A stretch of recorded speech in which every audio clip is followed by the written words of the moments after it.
하나님의 축복 가운데에서는 우리가 수고한 가운데 주신 축복도 있지만은 우리가 수고하지 않았는데도 불구하고 주시는 축복이 있습니다. 오늘은 룻의 얘기를 통하여 예상하지 못한 축복을 베푸시는 하나님의 은혜를 나누시는 시간을 갖도록 하겠습니다. 먼저 사사시대에 살았던 나오미는 남편 엘리멜렉을 따라 약속의 땅 하나님을 믿는 가나안 베들레헴을 떠나서 하나님을 믿지 않았던 이방의 땅, 이방인들의 땅인 모압으로 이주한 결과 많은 것을 잃었습니다. 베들레헴은 하나님께서 축복하시겠다고 한 약속의 땅이었지만은 흉년이 들어서 먹고 살기에 힘이 들어 그만 이 엘리멜렉 나오미의 가족이 모압 땅으로 이주해 간 후에 그곳에서 남편과 두 아들을 모두 잃게 되어 하루아침에 나오미는 이제 불행한 여인이 되어버렸습니다. 그리고 그녀에겐 다행히 두 며느리가 있었는데 그러나 이제 두 며느리도 나오미의 위로가 되지 못하고 이제 나오미가 고향으로 돌아가려고 하니까 오히려 나오미에게 무거운 커다란 짐이 되었습니다. 이제 남편과 두 아들을 잃은 나오미의 삶은 불행만이 남게 되었습니다. 나오미는 고향으로 돌아오기 전 그의 두 며느리 오르바와 룻에게 이제 자신들의 고향 땅으로 가서 살 것을 권유했지만은 오르바는 고향으로 갔으나 룻은 나오미의 고향 땅 베들레헴으로 함께 이주할 것을 결심하게 되는 내용이 룻기 1장에서 펼쳐집니다. 그리고 오늘 룻기 2장에서는 하나님은 이러한 룻을 이전의 어려운 삶에서 새로운 삶으로 이끌기 위해서 보아스를 우연하게 만나게 하십니다. 그래서 룻과 보아스의 이러한 만남은 우연한 만남인 것처럼 보이지만은 사실은 보이지 않은 하나님의 이끄시는 섭리가 있어 보입니다. 먼저 1절에 보니까 보아스는 나오미의 남편 엘리멜렉의 친족으로서 유력한 자로 나오는데 이 말의 뜻은 보아스가 룻과 친척 관계이며 부자였다는 것을 알 수가 있습니다. 이스라엘에서는 땅을 많이 가진 자가 부자였으므로 보아스가 유력한 자라고 나온 것을 보니까 보아스가 아마 땅을 많이 가지고 있었던 모양입니다. 룻기 1장에 남편들이 없이 모압에서 이제 베들레헴으로 이주해온 나오미와 롯은 먹고 사는 것이 관건이었습니다.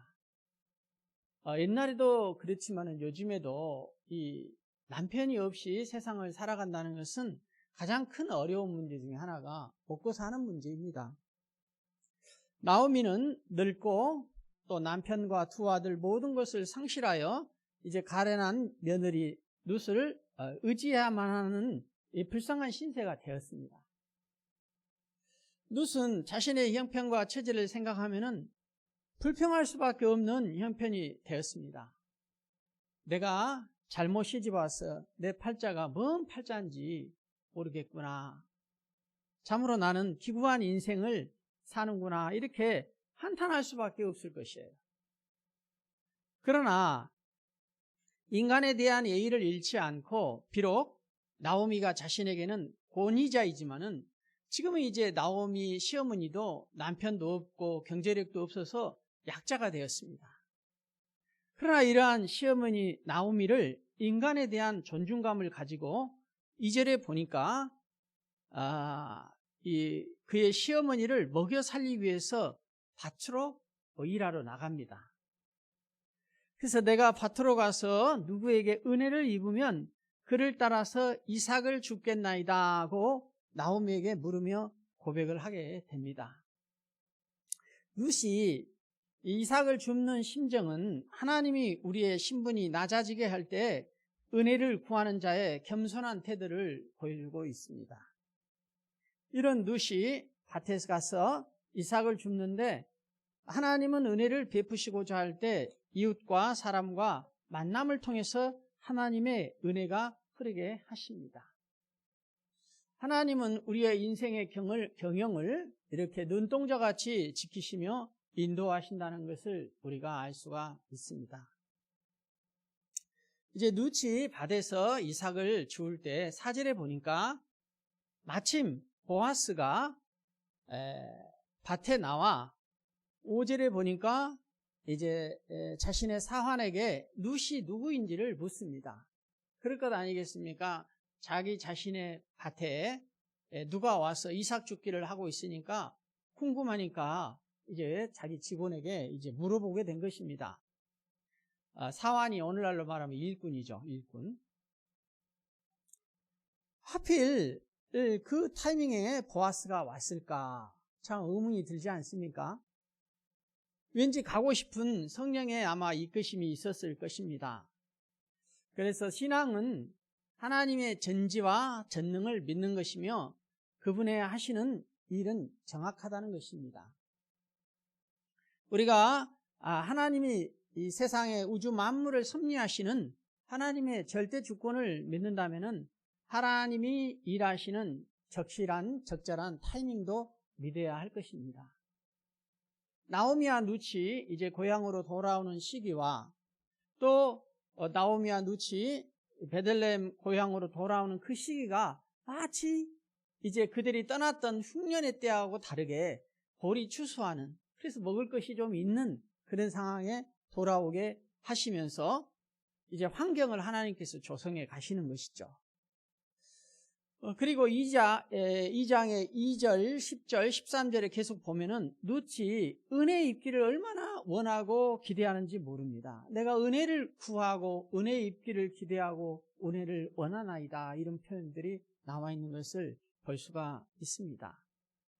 그래서 이렇게 해서 이제 주변 사람들에게 받는 호의와 연결이 되어서 보아스에게 호의를 받으니 그로 인하여 모든 사환들이 룻에게 호의를 베풀어 줍니다.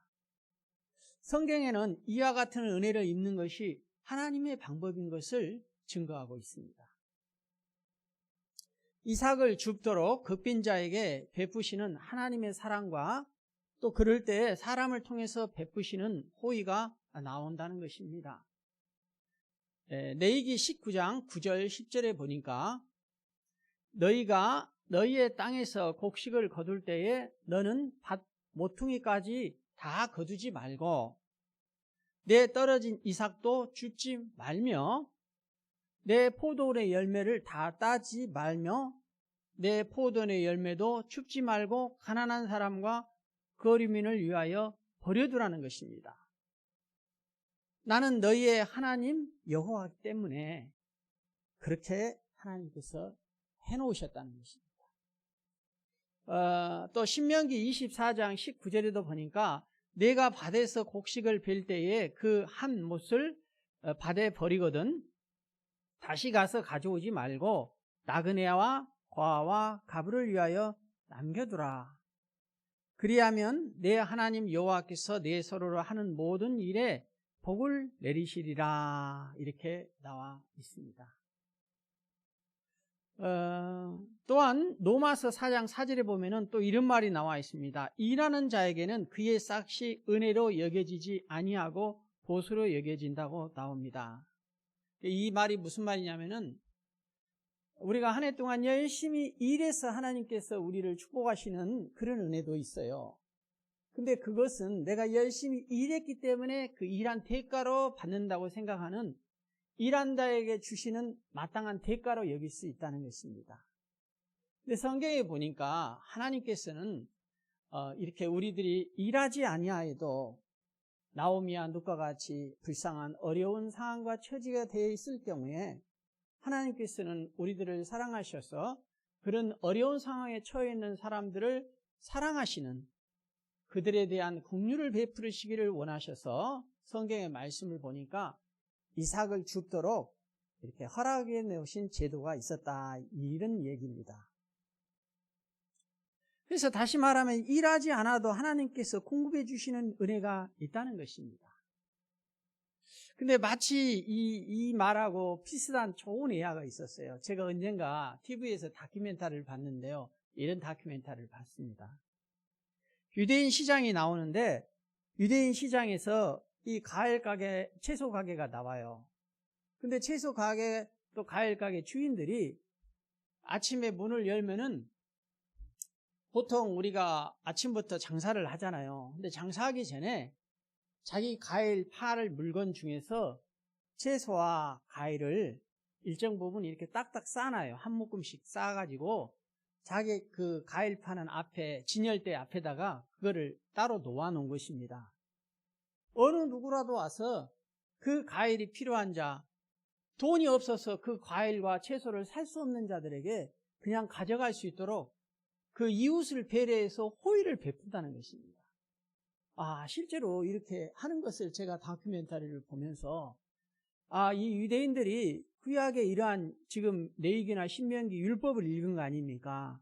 그래서 이런 율법의 정신이 있어서 이 가난한 이웃에게 이렇게 자기들의 삶의 일부를 나눠 먹는 좋은 이 문화가 있구나. 근데 이 문화의 근원은 어디서 나오느냐? 하나님께서 어려운 이웃을 향한 우리가 일한 그 수고의 대가가 없어도 베푸시기를 원하는 하나님의 사랑의 마음, 그 율법의 기초에서 이런 좋은 문화가 있구나 하는 것을 제가 보게 되었어요.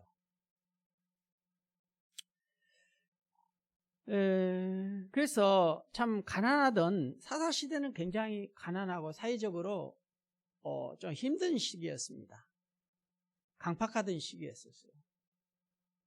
그럼에도 불구하고 이런 살벌한 사회적인 배경에도 불구하고 하나님은 이 이삭 죽기 성경적인 시스템을 이 눕기를 통하여서 저와 여러분들에게 보여주시는 것이죠.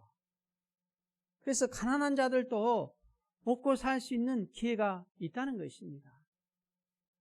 저는 이 말씀을 준비해서 설교를 하기 위해서 기도를 하면서 참 이런 마음이 들어요. 우리들이 항상 하나님을 생각할 때는 내가 뭔가 잘해야만이 하나님 앞에 축복을 받는다고 생각하는데 오늘 이 내용을 보니까 우리가 하나님께 이들이 이렇게 가난하게 된 게 뭡니까? 사실은 원래 하나님께서 축복하고자 하는 그 베들레헴 땅, 약속의 땅을 흉년이 들어서 그 약속의 말씀을 끝까지 믿고 지키지 못하고 그 땅을 떠나서 모압 땅으로 간 것에서부터 이 가족이 불행이 시작이 된 거 아닙니까? 그럼 이들이 하나님을 떠난 거예요, 사실은.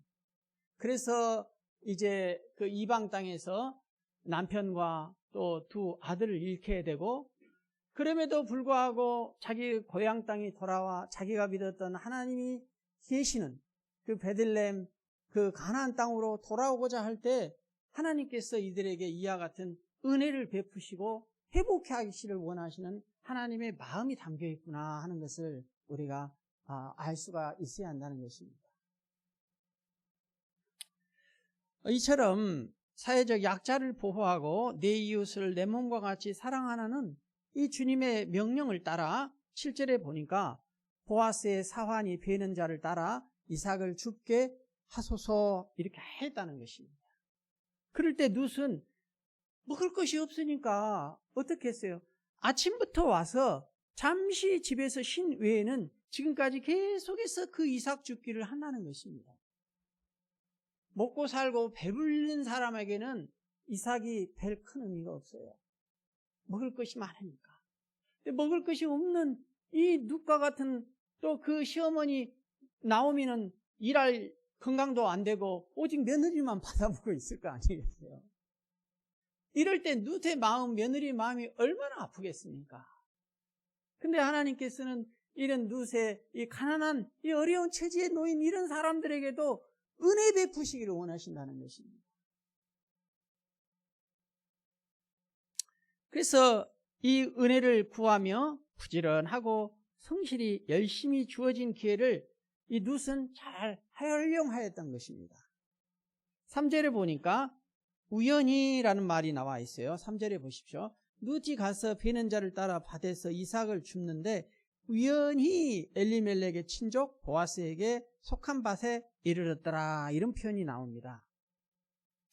여기서 우연이라는 말은 말 그대로 우연이라는 말입니다. 뜻밖의 행운, 우연한 기회, 우연이라는 명사에서 변형된 부사입니다. 그리고 또 이르렀더라 하는 것은 발생했다 이런 뜻인데, 이 말을 종합해서 해석하면은 이제 이렇게 걸어 들어가서 줍는 행동이 마치 그때 우리 인간의 눈에 보이기에는 우연히 발생하여서 보아스를 만나게 된 것 같지만은, 사실은 우연이라는 말 안에는 굉장한 역설이 들어가 있습니다. 어떤 역설이 들어가 있느냐? 우연이라고는 표현했지만은 말 그대로 우연이라는 의미를 담고 있지 않다는 것입니다. 왜냐하고요? 성경에 보면은 참새 한 마리도 하나님께서 허락하지 아니하시면은 땅에 떨어지지 아니한다고 나와 있습니다. 사람이 마음으로 자기의 길을 계획할지라도 그 걸음을 인도하시는 분은 여호와 하나님이시라고 나와 있습니다. 그래서 성경에서는 인간사에 어떠한 우연처럼 보이는 그 어떠한 우연도 사실은 모두 하나님의 섭리 안에서 일어난다는 것입니다. 다시 말해서 어떻게 룻이 보아스라는 엘리멜렉의 친척, 그런 또 그 친척임에도 불구하고 그 사람이 부자예요. 그 부자가 이 룻이 그 부자인 자기 친족에게 가서 이삭 줍게 한 것도 우연이지만은, 그 룻이 그 엘리멜렉의 친족인 보아스의 밭에 갔을 그 타이밍에 어떻게 보아스가 나타나냐 이 말입니다.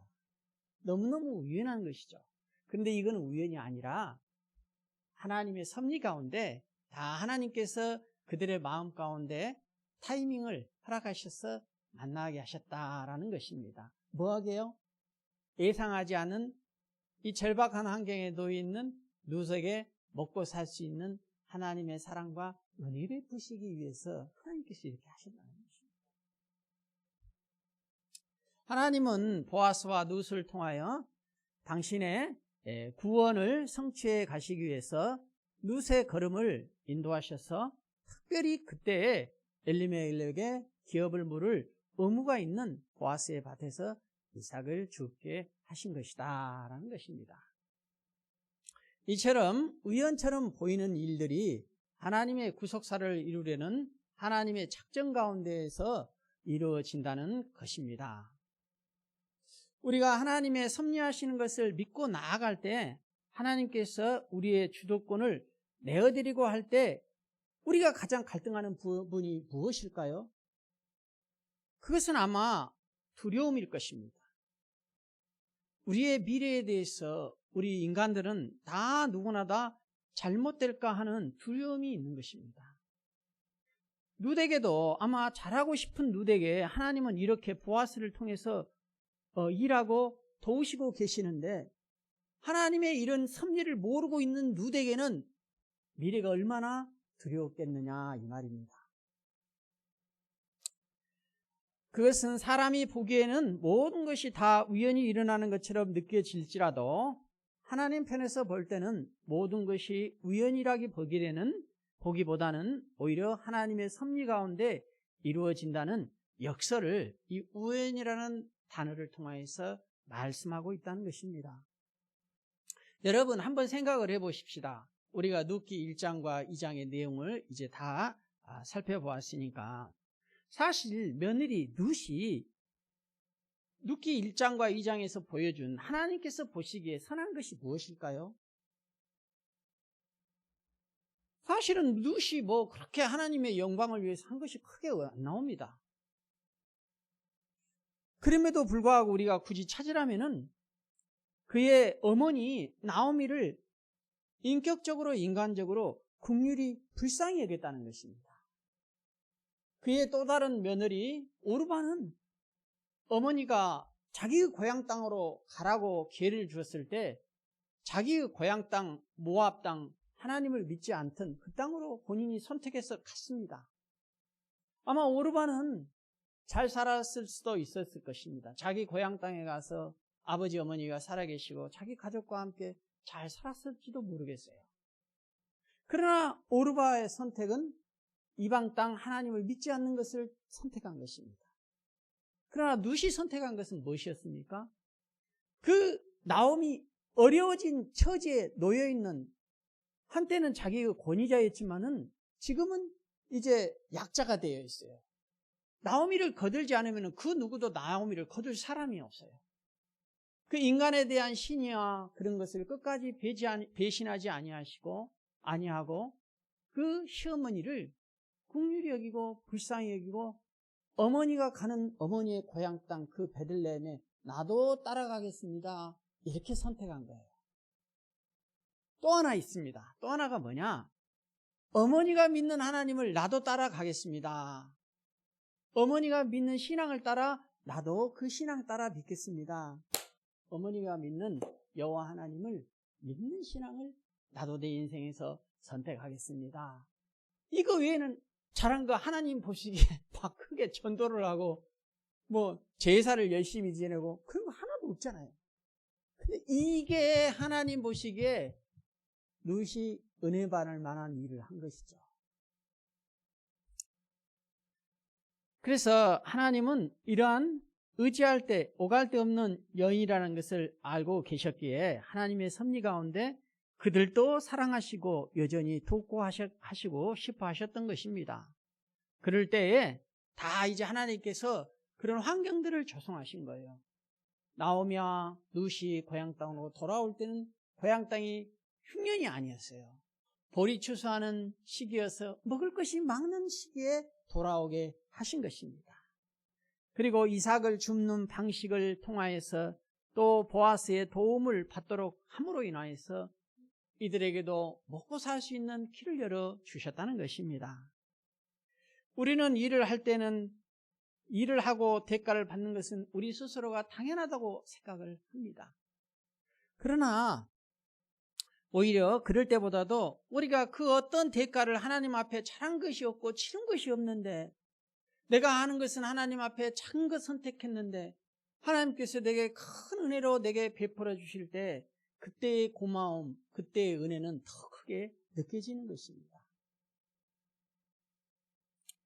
그래서 하나님께서는 이렇게 우리가 예상하지도 않았는데도 불구하고 우리의 인생을 살아갈 때는 이렇게 우연한 축복으로 우리를 도우시고 구원하기를 원하신다는 것입니다. 이제 한 해가 벌써 11월 오늘이 20일입니다. 이제 한 해도 한 40일밖에 남지 않았습니다. 한 해 가운데 우리에게 베풀어 주신 은혜 가운데에서도 그냥 우리가 잃고 지냈는데 이것은 내가 하나님 앞에 한 것이 없는데도 불구하고 여전히 하나님께서는 예상하지 않았던 은혜를 내게 베풀어 주셨구나 하는 것을 우리가 감사할 줄 아는 저와 여러분이 되시기를 원합니다. 우리가 잊고 살아버려요. 우리가 잊어버려요. 가만히 생각해 보십시오. 한번 찾아보십시오. 이런 은혜가 있어요. 근데 우리가 그걸 잊고 깨닫지를 못하고 살아갈 때가 많다는 것입니다.